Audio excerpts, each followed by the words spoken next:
नमस्कार दोस्तों, राजस्थान की राजनीति में अब एक बार फिर उबाल आ गया है। मामला सीबीआई और पुलिस से जुड़ा हुआ है, लेकिन उसमें राजनीतिक कनेक्शन सामने आ गया है और राजनीतिक कनेक्शन की जांच भी करने के लिए कोर्ट ने कह दिया है।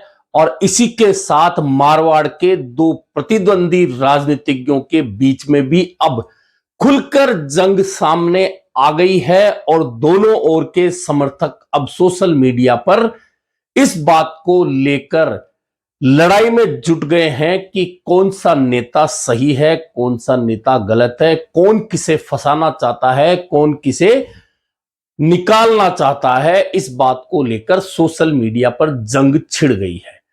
दरअसल ये पूरा मामला पहले आप समझे, उससे पहले उन दो राजनीतिज्ञों को जान लें। एक राजनीतिज्ञ है बायतू से विधायक हरीश चौधरी, जो कांग्रेस के नेता हैं। दूसरे हैं हनुमान बेनीवाल, जो नागौर के सांसद हैं और आरएलपी नेता हैं। और इन दोनों नेताओं के बीच में राजनीतिक प्रतिद्वंदिता कैसी है, यह पूरा मारवाड़ ही नहीं बल्कि पूरा राजस्थान जानता है। जब एक दूसरे पर उंगली उठाने से दोनों बाज नहीं आते। और इन दिनों कुछ वीडियो जो चल रहे हैं उसमें दोनों एक दूसरे को चैलेंज करते हुए दिखते हैं। और एक में तो हनुमान बेनीवाल ये कहते दिखते हैं एक वीडियो में कि हरीश चौधरी कहीं भी जाए हेलमेट लगाकर जाए।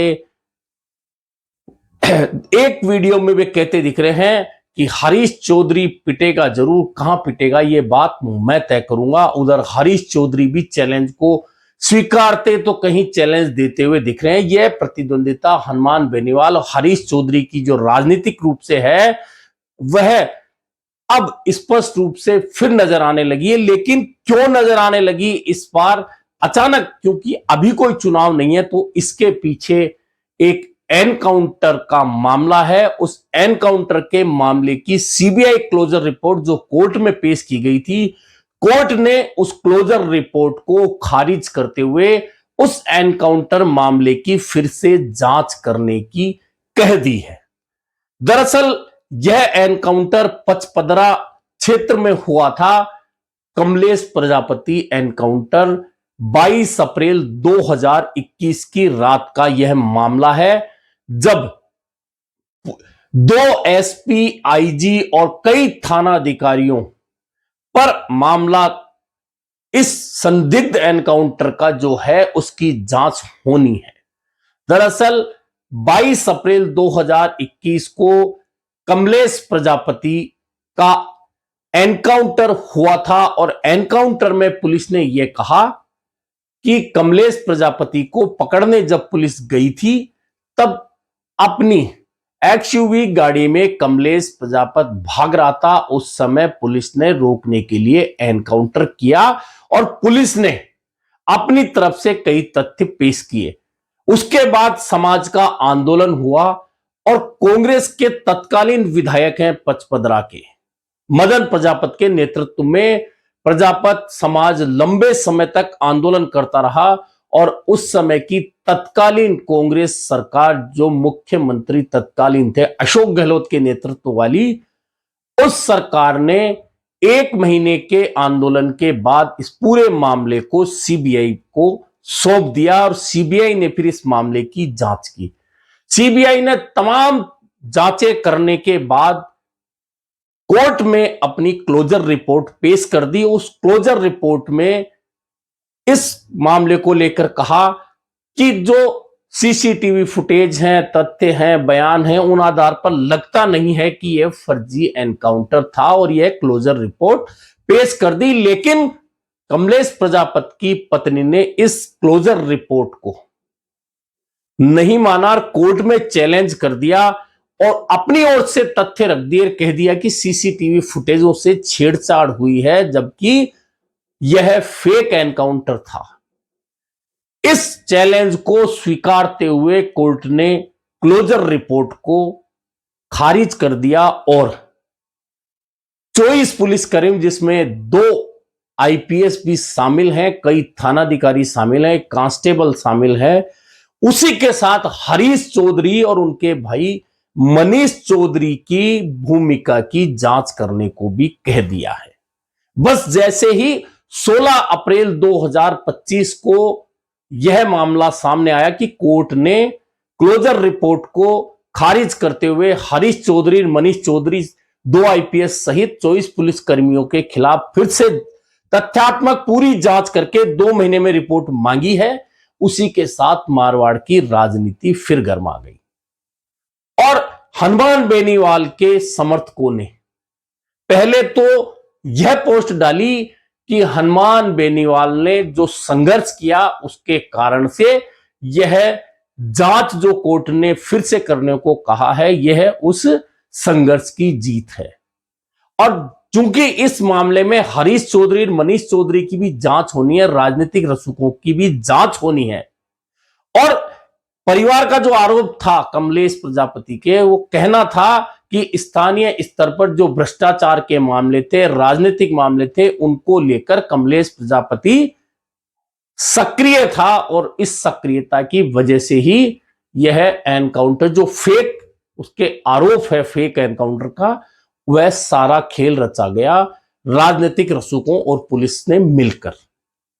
अब 2 महीने में जांच होगी, जांच के बाद में क्या रिपोर्ट फिर कोर्ट में जाती है, यह एक अलग मसला है। लेकिन इस एनकाउंटर के अंदर हरीश चौधरी की भूमिका की जांच, उनके भाई मनीष चौधरी की जांच की बात सामने आने के बाद आरएलपी के समर्थक हरीश चौधरी के खिलाफ आक्रामक हो गए हैं। उनका कहना है कि हनुमान बेनीवाल ने हरीश चौधरी का नाम थोड़ी लिखवाया है, यह तो कमलेश प्रजापति की पत्नी ने लिया था नाम, संदिग्ध भूमिका मानी थी।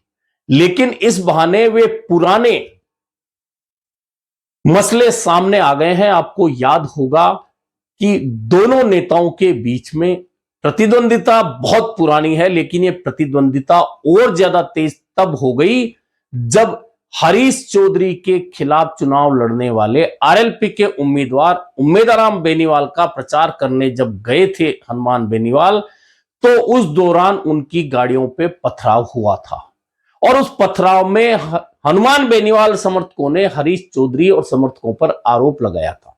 उसके बाद यह प्रतिद्वंदिता और ज्यादा कड़ी हो गई, और पिछले लोकसभा चुनाव में वही उम्मेदाराम बेनीवाल कांग्रेस के साथ चले गए, और उसमें भूमिका हरीश चौधरी की प्रमुख रही, जिन्होंने उम्मेदाराम बेनीवाल को न सिर्फ कांग्रेस में शामिल करवाया बल्कि बाड़मेर से उनके चुनाव की कमान संभाली और उम्मेदाराम बेनीवाल सांसद बन गए।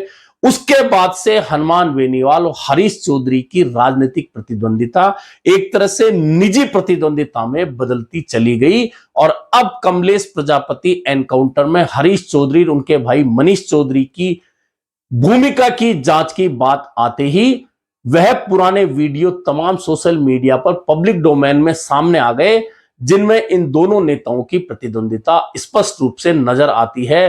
कई वीडियो में तो हनुमान बेनीवाल यह कह रहे हैं कि जरूर पिटेगा, हरीश चौधरी जरूर पिटेगा, लेकिन कहां पिटेगा जगह मैं तय करूंगा। यह वीडियो पुराने हैं जब हरीश चौधरी राजस्थान सरकार में मंत्री हुआ करते थे, और उसमें हनुमान बेनीवाल उन वीडियो में यह भी कहते दिख रहे हैं कि हरीश चौधरी मंत्री नहीं रहेगा, कैसे रहेगा। एक वीडियो में कह रहे हैं कि वह हेलमेट लगा के जाए, वह पूरा जाब्ता करके जाए, क्योंकि कहां और कब पिटाई हो जाए। इस तरह के वीडियो अब सोशल मीडिया पर अचानक वापस सामने आ गए हैं। अब कमलेश प्रजापति एनकाउंटर की क्लोजर रिपोर्ट खारिज होने के बाद में कोर्ट ने फिर से जांच करने को कहा। उस जांच में क्या निकलेगा, हरीश चौधरी की भूमिका निकलेगी नहीं निकलेगी, मनीष चौधरी की भूमिका निकलेगी नहीं निकलेगी, क्या होगा क्या नहीं होगा, यह तब पता चलेगा जब दोबारा रिपोर्ट कोर्ट में पेश होगी। लेकिन इस राजनीतिक एनकाउंटर की शुरुआत हो गई है। हालांकि चुनाव में यह राजनीतिक एनकाउंटर हमेशा होता है, लेकिन इस बार बिना चुनाव के इस कमलेश प्रजापति एनकाउंटर के बहाने राजनीतिक एनकाउंटर शुरू हो चुका है। इस राजनीतिक एनकाउंटर का किसे क्या फायदा होगा एक अलग मैटर है, लेकिन दोनों नेताओं की राजनीतिक ताकत को लेकर उनके समर्थक आपस में भिड़ चुके हैं। कोई कहता है कि हरीश चौधरी ने थोड़ी आरएलपी की ताकत जीरो की है, यह तो हनुमान बेनीवाल और उनकी पार्टी के कर्मों की सजा है कि आज एक भी विधायक नहीं है। दूसरी ओर हनुमान बेनीवाल के समर्थक पलटवार कर रहे हैं कि हनुमान बेनीवाल में इतनी ताकत है कि वह विधायक जिता भी सकते हैं, हरा भी सकते हैं किसी भी पार्टी को। हरीश चौधरी पार्टी बनाकर लड़े तो पता चले कि जीरो कैसा होता है।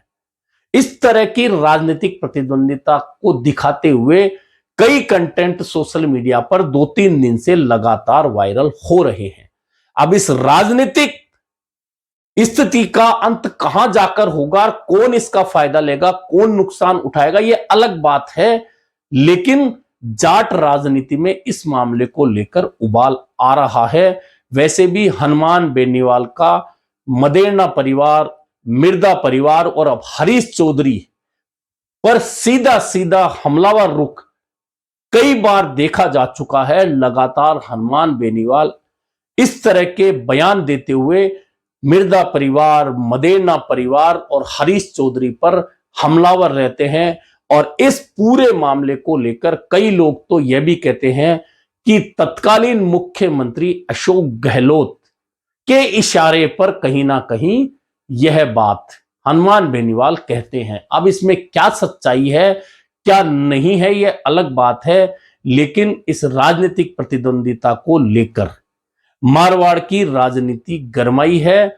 और साथ ही अब कमलेश प्रजापति एनकाउंटर मामले में जो 2 माह में दोबारा जांच करके और कोर्ट में रिपोर्ट पेश करनी है, उसका इंतजार भी लगातार लोगों के अंदर बढ़ेगा। क्योंकि हरीश चौधरी और मनीष चौधरी की भूमिका उस रिपोर्ट में क्या दिखाई जाएगी, वह मारवाड़ की राजनीति ही नहीं बल्कि कांग्रेस की राजनीति और राजस्थान की राजनीति में भी बहुत महत्वपूर्ण रहने वाला है। अभी के लिए इतना ही, फिर मिलेंगे नए मुद्दे पर चर्चा के साथ।